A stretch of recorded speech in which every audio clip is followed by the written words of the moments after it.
Hello, Renegade marketers. If this is your first time, welcome. And if you're a regular listener, welcome back.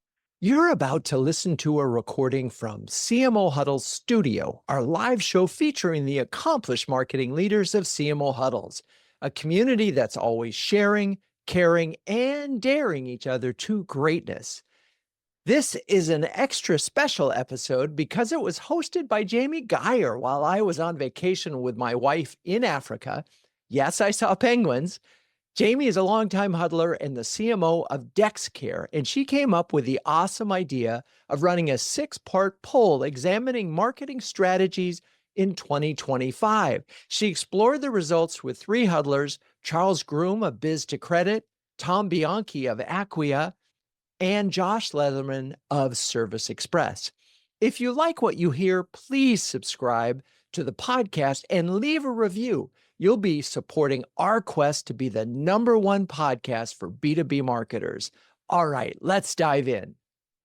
Welcome to CMO Huddle's studio, the live streaming show dedicated to inspiring B2B greatness.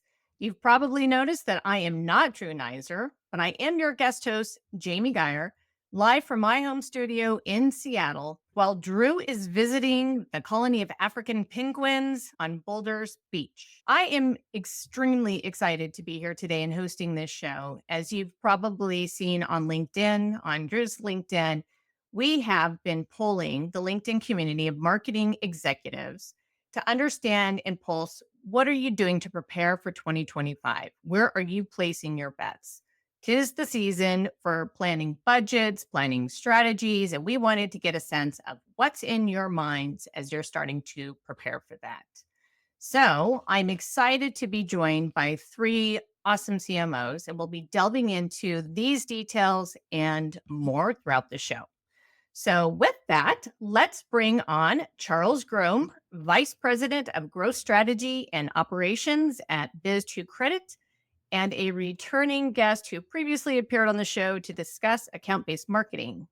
Hello, Charles. How are you and and where are you? Hey, Jamie, and very good Drew impression. I think that was well done. I'm going to have to work I on that for tried. myself. I am in New York City in our brand new headquarters office location right above Penn Station. So loving it and doing very well this week. We have gotten out of the summer lull a little bit, and being in the financial services space, we are all keeping very close watch on the Federal Reserve news next week. So my team has got a lot of content to produce, a lot of advertising changes that we're keeping our fingers on the buttons around just this week particularly. So yeah, joining you at an exciting time.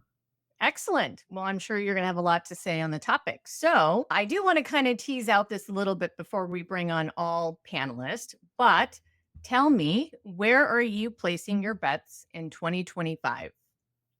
Yeah, so I'm going to interpret bets here in a very specific way, thinking about things we're experimenting into as opposed to those things that are kind of, the house money, if you will.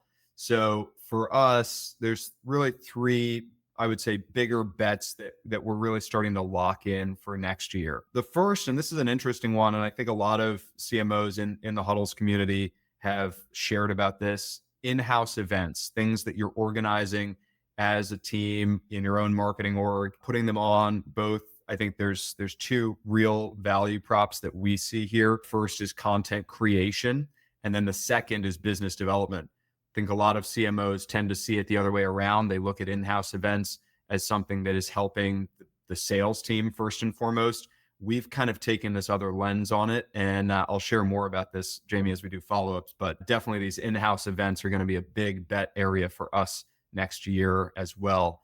I think another interesting area, so, I'll have 3 quick ones we can discuss. The second big one for me is going to be in cross-channel. We got our belt around us on ABM in the last, say, 18 months. And now we're really starting to figure out how we can deploy the ABM programmatic strategy in a way that reaches our target accounts across all of the platforms where they happen to be online. And this means going into some of those somewhat less comfortable places for B2B, right? Like Meta is an area that we're really starting to lean into for B2B purposes. And those are the kinds of areas that we definitely are beginning to experiment, put some of our betting dollars into, as opposed to our core performing channels. Similarly, my last one will be kind of influencer. And this is, again, going to be about the content. So how we can create content with the right kind of stakeholders that our target account and our target buyers already trust is something we're just scratching the surface on, but it's something that we're excited about for 2025 to experiment with as well. Well, I'm in the same boat as you. My team, so I'm the chief marketing officer at DexCare, and my team just spent a good 9 months putting in the infrastructure to really have the go-to-market motions to do ABX. And so we're kind of in the throes of really activating all of the channels to effectively do that. I'm going to guess that a lot of our audience is probably in a similar position, kind of in the early stage of rolling out ABX and all of the infrastructure and the programming around it. On influencer marketing, I'd love to hear how you're thinking about that, because I think sometimes when people hear influencer marketing, they think of a big name, a sports Right. figure or something else. So how are you guys thinking about it at Biz2Credit? Well, it's kind of hand in hand with that in-house events program that we're running in a lot of ways. So let me break down. If we have multiple business audiences that we're trying to reach, so multiple types of B2B buyers. And there's two of those B2B buyer types that are particularly aligned to a sort of influencer or, sort of social driven strategy, native social strategy. Those are the accounting vertical and the business brokering vertical. So these are areas where we have a SaaS product that we're rolling out to those communities. It helps them provide financing to their own clients. So it's kind of a B2B2B type of distribution approach. And what we found is that there are key voices in each of those segments that tend to drive the conversation. And they're doing that in other channels that we may not have direct access to, like a newsletter, for example. Occasionally, it'll be like a podcast or content that they may be publishing in a LinkedIn post. One of the long formats that we see from Drew is a great case study in how that can work in B2B. And so what we're trying to do there, or the hypothesis anyways, going into influencer, is that we can be aligned with them on the content from the beginning, where we can get them talking about subject matter that really resonates with our value proposition as a software platform, and hopefully draws that connection between our value proposition, or at least educating the market on what that is, with the buyer's need or the trust that they've built up with that audience in their own sort of closed network. And part of this is also then bringing them into these live events that we're hosting. So we hosted 4 live events this year as kind of the first real push into this strategy. And we actually did a mix of this both here in the States and internationally to some of our international market opportunities, like we're doing in APAC and the Middle East.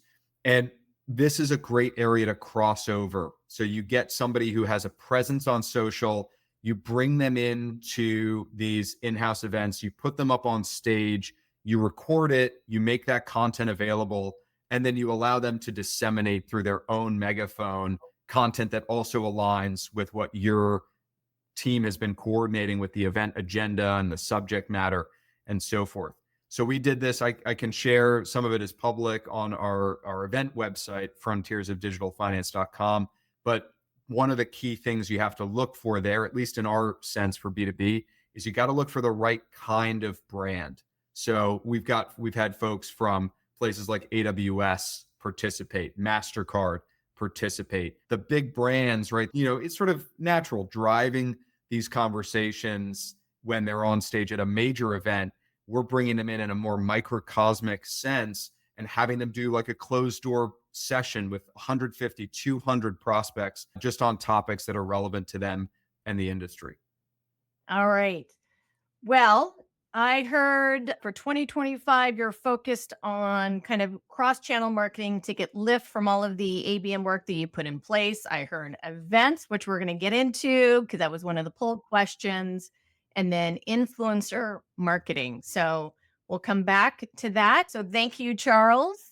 Okay, let's bring on Tom Bianchi, who is the Senior Vice President of Product and Solution Marketing at Acquia and an industry expert who has graced our stage before to delve into global website management and adapting digital experience in downturn. Hopefully, we're on the upturn because it sounds like, according to one of the poll questions that we'll get into later on, we're starting to see maybe more investments in marketing. So, hello, Tom. Wonderful to see you. How are you and where are you? Thank you, Jamie. I'll second Charles's opinion. Your Drew impression is coming along very nicely.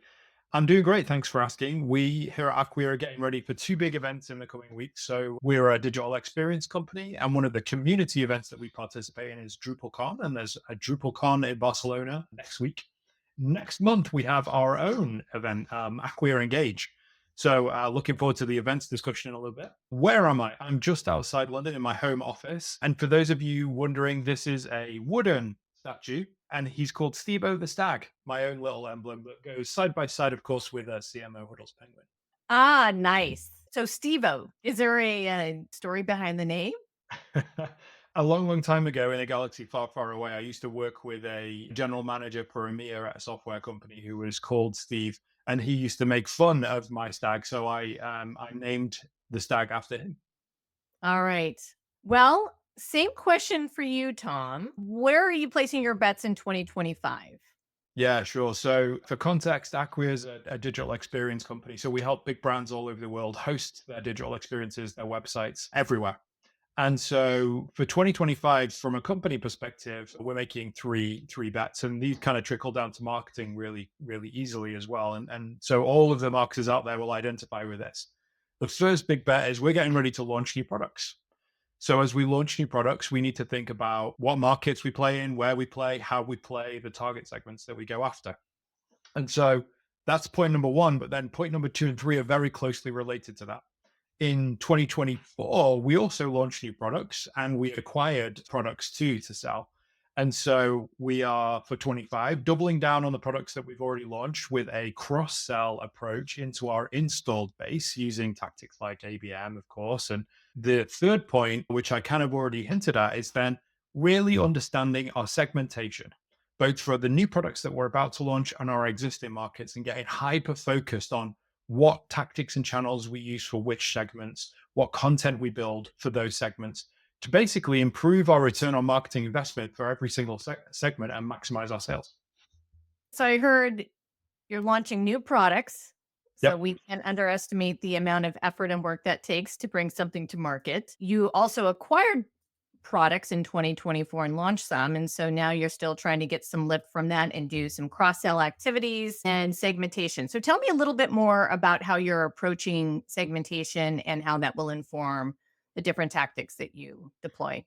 Yeah, exactly. So all really tied into that launch process. My team in particular is working on building a repeatable process so that we can continue to do this effectively. And so for any of you out there that have ever done anything with Pragmatic Marketing Institute, you'll know that it's all about the data that you gather to help you make those informed decisions, and not just going with those kind of, oh, I think we should do this because it worked once with this one customer that one time, right? So the process that we're following is really simple. We're looking to gather market intelligence, customer intelligence, competitive intelligence, and then product intelligence, and build a whole decisioning process over the segmentation that we get to based on all of that data.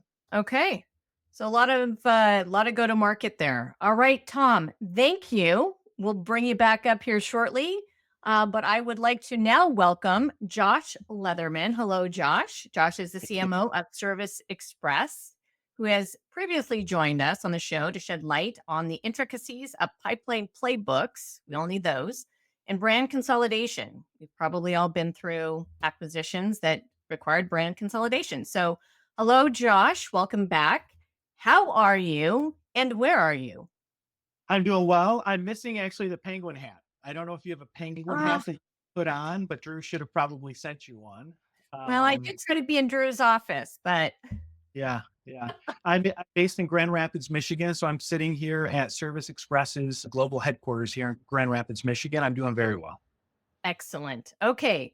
So, same question for you. Where are you placing your marketing bets in 2025? Yeah, I think first and foremost, I think 2023, 2024 was kind of the years of generative AI, using AI for content creation and that type of thing. I think CMOs and marketers are feeling more comfortable with that now. I actually think 2025 will be the year of using AI in marketing for analytics and understanding the business better. I think one example of that is building maybe some predictability into the way that we look at account targets, account scoring, building some predictability into win rates, loss rates, that type of thing. So I think marketers using AI for data analytics, not just in marketing, but to inform everything across the business. I think marketers are going to start to do that more often. I also think enhancing our own products and services with AI, understanding how we can do that will be a critical area for marketers. And I think marketers in particular will be uniquely positioned to be able to advise the company on that. And then I think account-based sales and marketing driven by data-driven field marketers or account-based marketers. That's kind of, account-based marketing 2.0. I think that is going to be a huge focus for 2025. Yeah, I was actually talking to a couple of different marketers. I think we're all having had or are about to really put the infrastructure in place for ABX. And one of the questions is, well, what is it going to take to run that? And not from a technical perspective, but the talent that you need, whether it's an ABX specialist or field marketer. And it sounds like that's where you're placing some investments to make sure that maybe in territory or for certain segments, you've got marketers who are intentionally focused on that. Absolutely. Yeah. AI, that's such an interesting topic that tends to dominate all of our conversations right now. I heard, let's see, predictability of pipeline, getting into a little bit of win loss, data analytics around that. I actually just saw a really cool demo of AI going through call scripts and synthesizing information of who are your key champions on the call? What were some of the key phrases or competitors that they dropped? I think that there's a lot of promise there that we haven't really thought about. I think a lot of the times AI is around content, but not necessarily around analytics. So it's refreshing to hear that. Okay. Anything else on that? No, I think that's a big one. Listen, I think a lot of the products that sales and marketing are using are starting to implement AI, which is great. But I think using tools like Claude or Chat GPT, which just understanding how to build custom GPTs and things like that will be critical for marketers. So it's not just using AI within the tools that we have. It's really understanding what are best in class AI tools. They're launching all kinds of features, and things like custom GPTs are, I think, the next kind of thing that marketers have to be really aware of how those work. And we have to be skilling our people up with some of those skills. Agree, especially as we continue to be challenged with the do more with less. I think we're all in that same boat. Although, once we get to the bold questions and delve into that, there might be a little bit of good news on the front for marketers when it comes to headcount and budget. All right. Well, thank you, Josh. So I'm going to quickly switch gears for a second so I can talk a little bit about CMO Huddles. We are a community and I'm part of it. In fact, I am a founding member of CMO Huddles and I've been part of it for more than 3 years. It was launched in 2020 and we are a close-knit community of over 300. I can't believe that because when I joined, I think we were like 80 maybe, but we are a 300 person strong community of B2B marketers who share, care, and dare each other to greatness. One of the reasons I love CMO Huddles is I can go into the community real time when I need information in the moment, and people are very, very responsive, but we're also a very supportive community where we share best practices, we share templates, and as I've mentioned to Drew on a couple of different shows, it's a little bit of therapy as well. So if you are a senior B2B marketer and need a shortcut to B2B greatness, take a second to sign up for our free, this is cool, free starter program at cmohuddles.com. Charles, Tom, Josh, I'm wondering if you can share with our community specific examples of how CMO Huddles has helped you. I'd be happy to start. I have a concept. I shared it with Drew before called R&D, which is not research and development. It stands for rip off and duplicate. To be a great CMO, you don't have to reinvent the wheel. All you have to do is find good CMOs who are doing great things in areas that you and your team need to grow. CMO Huddles is a built-in network for marketers where prior to CMO Huddles, I had to kind of build relationships and figure out who's doing things really well. Now I've got a built-in network, and I know if I'm doing account-based marketing or intent data or events or a customer advisory board, Drew and the CMO Huddles team has been able to connect me with the right people, and I'm able to rip off and duplicate, frankly, what they do, understand what they're doing well, and bring it back to Service Express. So CMO Huddles has been just a tremendous resource for both me and Service Express. Okay, well, I'm going to rip off R&D definition going forward. That's pretty awesome. All right, Charles. Yeah, well, I think the rip off and duplicate concept definitely applies because there's a lot of stuff that gets shared into the Slack channel that I'm constantly, following along on threads. And one of the things that has been really, really helpful, to be honest, is vendor evaluations and getting a real life perspective on here's an agency that did a fabulous job for us in this area. Here's somebody who you need to speak to if you're evaluating ABM tech. Here's how we went forward with our website rebuild. And here's the SEO agency that we use to do the migration. Just that kind of, practical, hands-on, got to get a job done type of assistance really comes in handy, especially as I think we all have been this last year when you're trying to be scrappy, right? You're trying to do more with less a little bit. And so having other folks who are in the same position and give you that couple steps down the road advice is an incredible asset. I could not agree more. And it is through this community that I found my talent that helped me to set the foundation in place for ABX, both from a process perspective, technology, talent, all of that. So I went to this community and now I've got my full infrastructure in place and couldn't be happier. All right, Tom. Yeah, I mean, all great comments by Josh and Charles there. I think the one that I would add is actually Drew himself.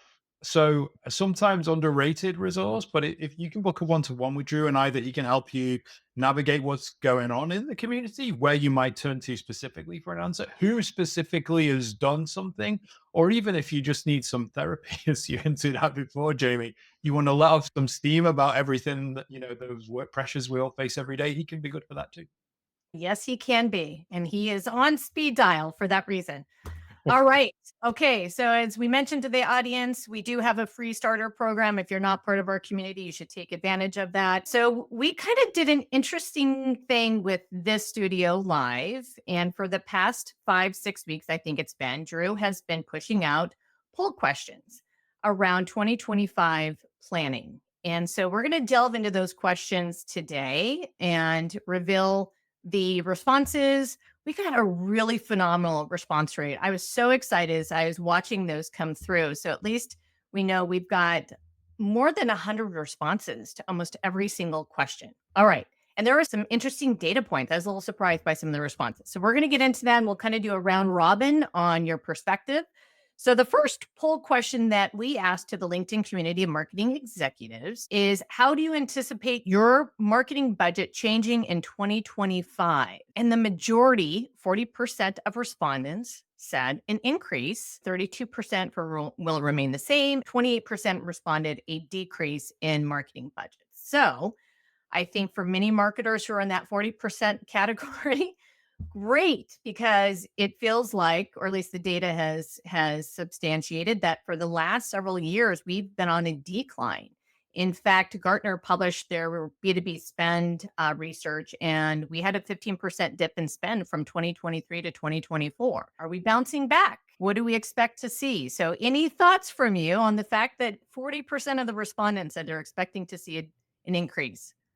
Are we back in the saddle? Are we done with this downward trend? I would like to be that optimistic, but it's interesting, isn't it? I think all of the data that we've seen in recent years from Gartner and so on has said, marketing budgets are decreasing and so on and so forth. I want to be optimistic and say, yes, that's definitely going to be the case.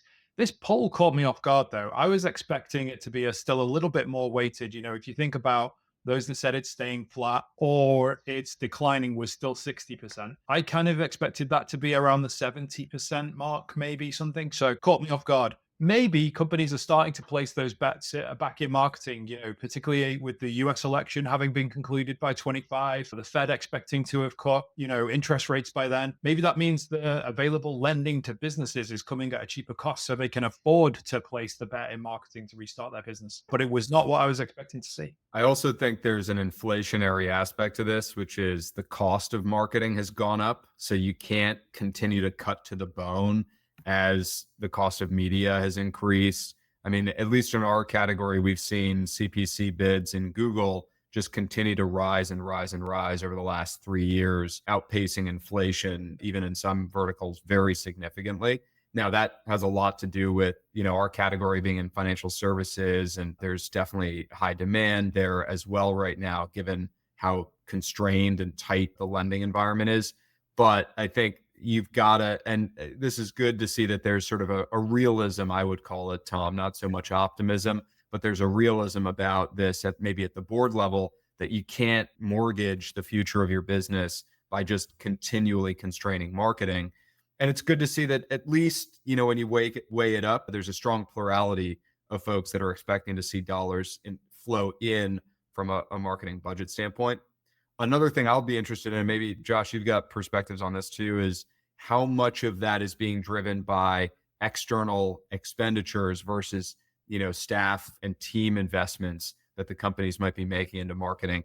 We definitely look at it kind of both ways, right? And I think for us, I'm seeing kind of a hold the line approach on the top line numbers for marketing expense, but more of an invest in the team sort of midterm goal, which will carry us into 2025. Yeah, I think particularly for companies that strive to have low double-digit annual revenue growth, they've recognized the path to that long-term sustainable growth is through performance marketing teams. In order to realize that gain, they have to invest. I think that investment, though, comes with a string. And the string is not just that marketing is driving top line growth, it's that marketing is also driving profitability. And that has not always been the case. We saw in the last couple of years, boards of directors, private equity firms, and others start to focus not just on top line growth, but profitability as well. I don't think that's changed. I think marketing will still, even though we have more money to spend, we're still going to have to account for how profitable the team and the company is. And I would imagine efficiency too.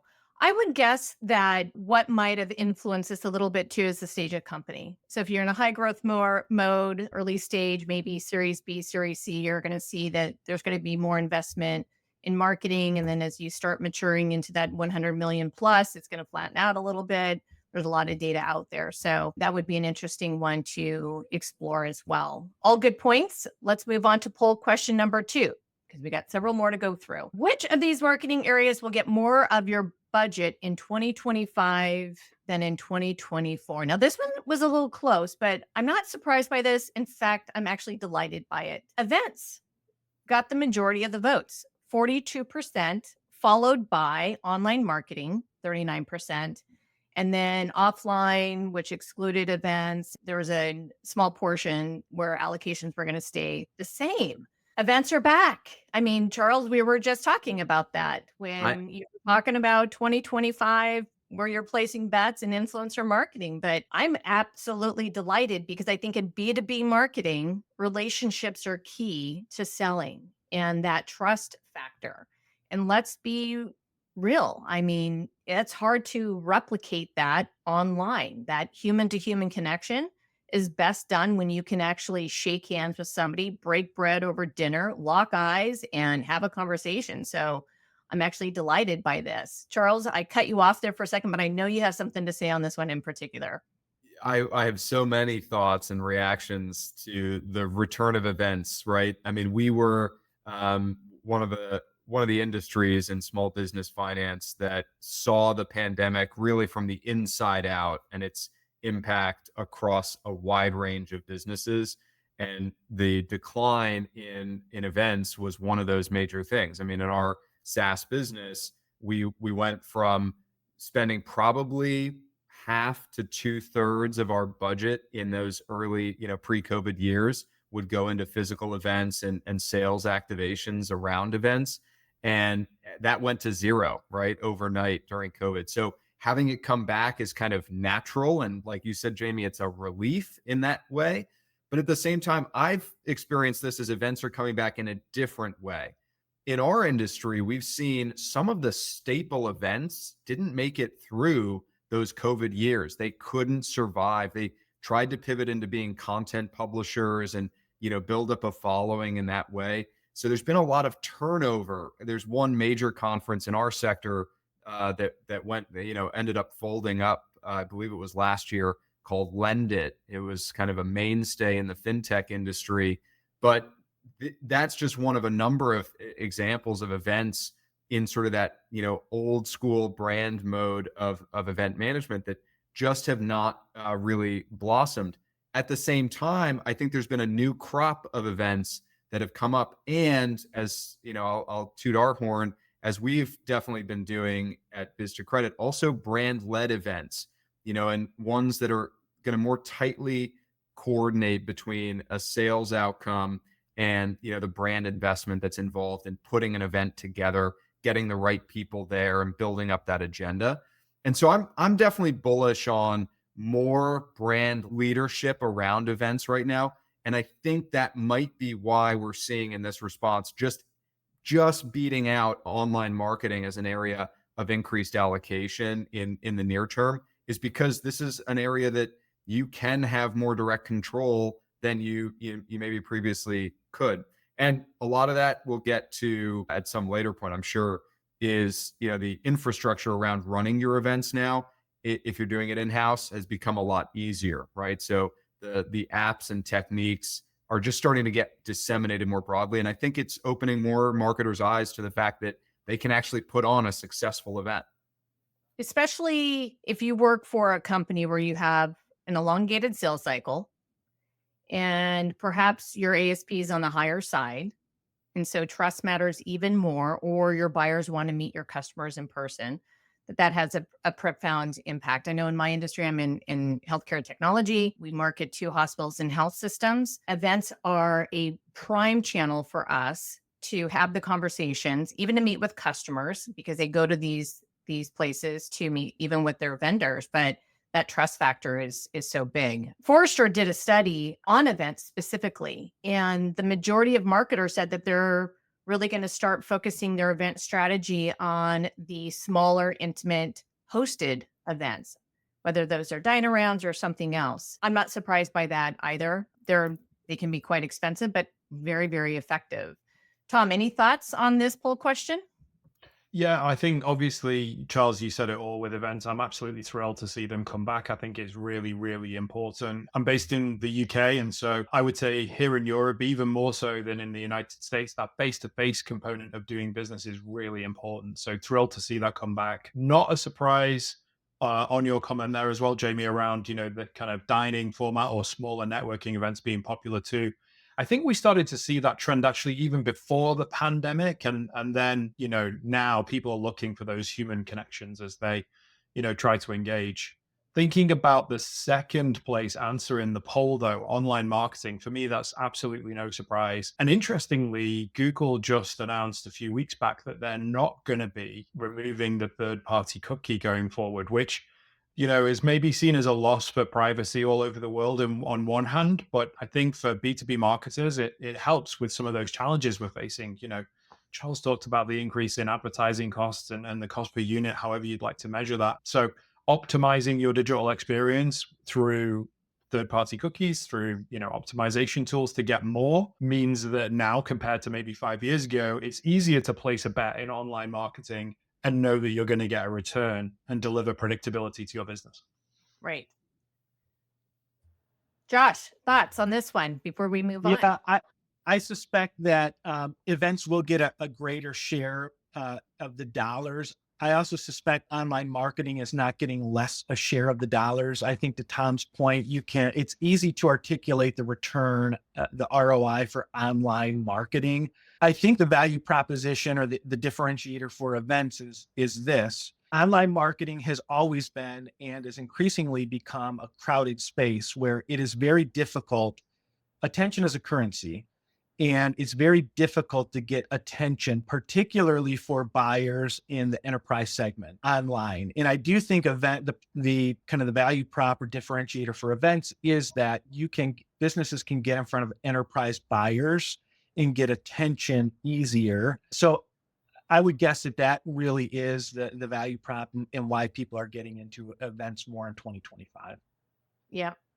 So I think what we're seeing here is be where your buyers are, funnel by objective, that you use different channels to do different things based on where buyers are and how you effectively engage. So hybrid of both online and offline. All right.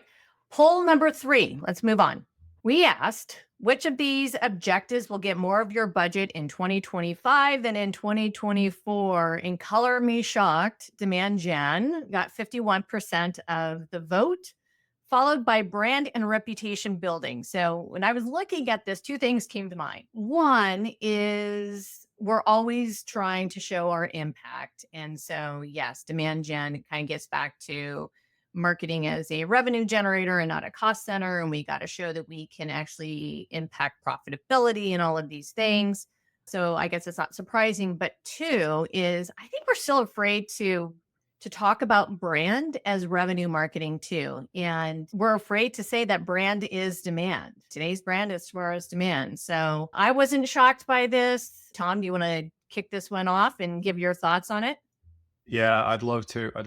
I'm totally with you, right? There's no demand without brand. It doesn't exist. I think one of the things that's happened in a post-pandemic world is the competition that you have is tougher than ever before. For a good number of years, we've not all been fighting over the last scraps. I think that's perhaps a little bit too far, but it's definitely been a more crowded marketplace because the tactics and channels that we can all go through to get to market in our respective markets have been restricted at times. So now is if you've got the wiggle room in your budget to do so, is absolutely the right time to bring your brand spend back, because you've got to be able to differentiate yourself from the competition and really show the world what you do that's better, that's different, that's unique, that's a new commercial proposition that your competition doesn't do. And I think it's also a great way to, to really show off what your company is doing today in a world where sometimes we can be a bit complacent about how we communicate the message of what we do. Josh, you're nodding your head. Yeah, I totally agree with Tom. I think the other reason that this probably is so high is because, it's easy for CMOs to be able to talk about the objective value and ROI of demand initiatives. We still haven't found the language or the algebra of how to articulate the value of brand, particularly with our CEOs and in front of the board. I think, demand generation, if CMOs just focus on that, that's a very short-term thing. It means that marketing teams are relying on getting in front of buyers at the right time that they're making buying decisions.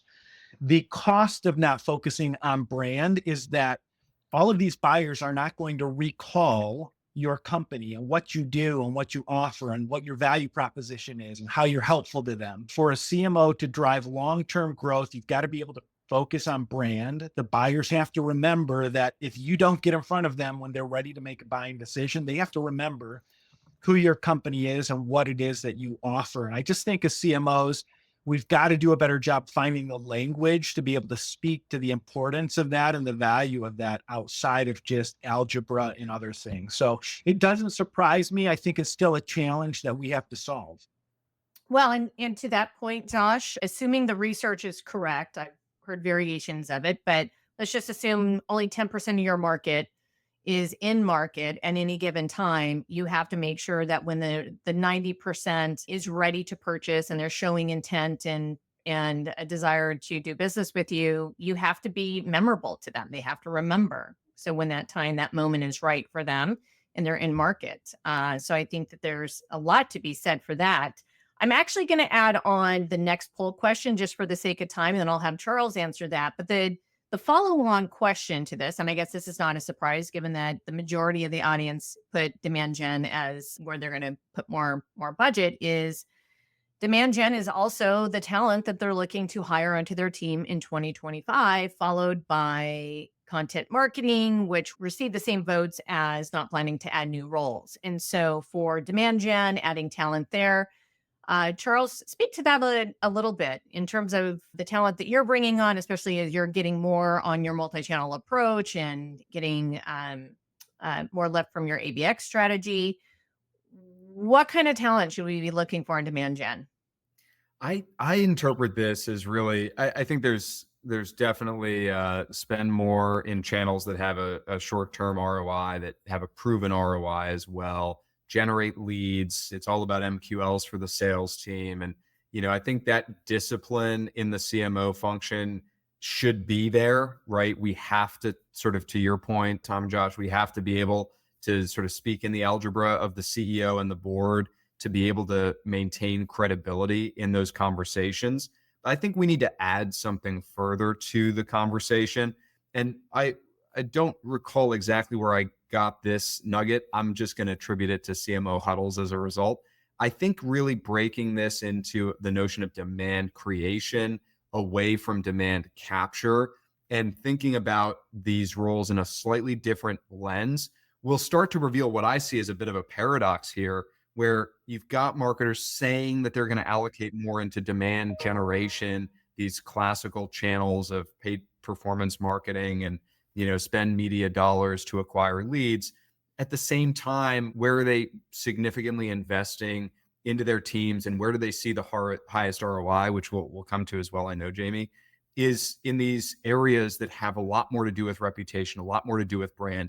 And events are kind of a case in point where you're able to blend these two things together. You're not going to say the event was successful only based on the number of leads. You're going to say it's successful on the basis of the agenda went off the way it went, the content that was produced is reusable into the future, and you generated the leads for the business that sales was looking for. So I think kind of a little bit of a reframe might be needed in the way that we're all thinking about this and all talking about this, and understand that these are two ends of the marketing challenge. You can't just address only one side of them and not address the other. You need a team that will produce content, that knows how to create really awesome materials to showcase your product, to connect with and resonate with the value propositions that are pertinent to that user community that you're trying to sell into. Then you can generate, those leads and drive activity at the mid to bottom of the funnel. But I think right now, I see this as kind of like paradoxical results a little bit, where, we're still in this hyper financially minded, business minded, outcomes minded mode. And yet there's this underlying sense that you have to be able to do content well, you have to be able to do brand well at the same time. Well, and to that point, Charles, we spend a lot of time standing up channels because we know we need to be where our buyers are, and they're in different places and different channels do different things. And if you're not feeding it with the right ammunition, which is our content, to actually engage and get their attention, it's noisy out there. I mean, Google is the new battleground for people's attention, and you got to capture it because you don't have the luxury of always having a well-established brand that comes to memory when somebody thinks about that. I would also say that for demand gen, as your company matures, depending again on what stage that you are in, the marketing roles become highly specialized as you start standing up more channels. And so I've talked to a lot of marketing professionals that are in a Series B stage or Series C, and they're starting to add on highly specialized talent, including, and this will be part of our next question too, around AI, people who might have the specific skills around that. So I'm actually going to move on to the next poll question just for the sake of time, because this one's really interesting and I know we want to get into ROI as well. So poll number 5, bear with this audience. What skills or competencies do you see as most critical for your marketing team success in 2025? So even though I just dropped AI, that actually scored one of the lowest votes, clarity and collaboration. 55% of the audience voted for clarity and collaboration for skills and competencies. What's behind that? Tom, you're laughing. What do you? I'm really happy to see that up there because I think one of the most under talked about things in building a successful marketing department for any business is the fact that you need a team that works well together, particularly when you layer in the things that we were just talking about, the number of different channels that we have to stand up, the more complex go-to-market situations that we have with multiple segments and multiple products in market. That really helps. Let's, though, spend a moment on 11%, was it, for Gen AI as a capability? 11% for Gen AI and 11% for creativity, which that one actually was a little bit of a stinger because I love creative roles. So on the Gen AI piece, though, I've got two theories on this, and maybe they're opposing. I don't know. The first theory is maybe there's just the expectation that everybody should have a Gen AI capability as part of their own skill set today. And so people aren't specifically looking for that because they assume that you already have it. So maybe that's one. The other one is as well, I think there's a balancing act with AI. And I think during 2024, we all learned that. And I think that's the connection between the previous poll question where people were looking to add content capabilities to their team and the fact that Gen AI is ranked so lowly in this question because people, I think, tried to scale their content operations using AI and realized that it's not used properly, create, not the best quality content, perhaps, not as authentic as others or original. I went to a CMO Huddles meetup in London last week, and Drew was there on his way to seeing the penguins in Africa. We were blessed by the CMO of Vodafone B2B, and she said the top agencies today are advising her to put your problem into AI, and whatever it spits out, don't do that because your competition probably will. Do something different and more original. So I think there's a connection between people looking for content talent and AI being ranked so low. Interesting point. Josh, any thoughts to what Tom just said?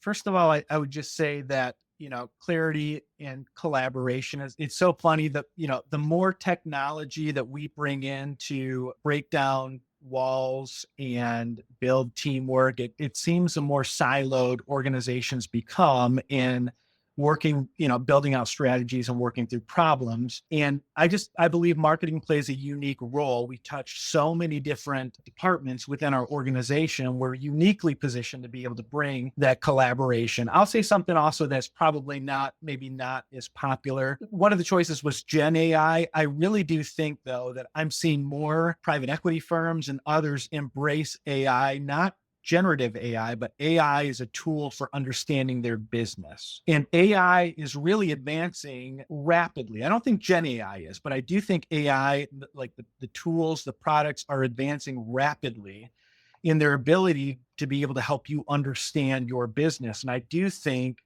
that AI is a way to understand your business through data analytics and give you a point of view and find patterns where a human's not going to see patterns.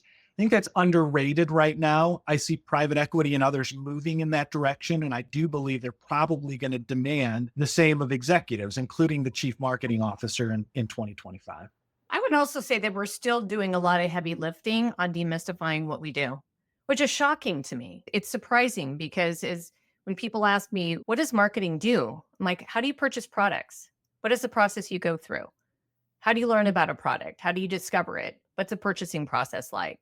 What do you expect in service? And I simply ask that question. They're like, oh, okay. But I would imagine some of this too is the clarity and the collaboration around working with other teams to be able to demystify. But also when we're doing more with less, how do you get work done through other people? Before we move on to poll 6, Charles, did you want to add anything to that? Just that I would love the marketing department to be the clarity department, right? We've talked about the branding of the CMO. Chief Clarity Officer to me would be a decent rebrand if we needed to do that, because I think crystallizing the business down into 7 words and being able to make those 7 words fit for the breadth of what a company can achieve or its lines of business. Tom, you and I have very complex, business stakeholders to manage. So being clear about how you're going to approach things, what message you need to bring, those I think are foundational. Are they the hard skills that you might expect to see in demand here and now? I agree with Josh. I think data analytics and a really strong ability to use technology to pull out insights is what will give clarity to marketing teams in 2025. If that's our mission, right, we can't see it as just one or the other. It's got to be about finding the insight in the business that gives us a nugget on which we build, whether it's a campaign strategy, a brand position, or just as simple as a blog post title. That, I think, clarity is the word I would definitely lean into there. All right. Final poll question. The one we love to talk about, ROI or impact. Which of the following tactics do you expect to have the highest ROI in 2025? Hands down, owned content and SEO got 63% of the vote, followed by paid.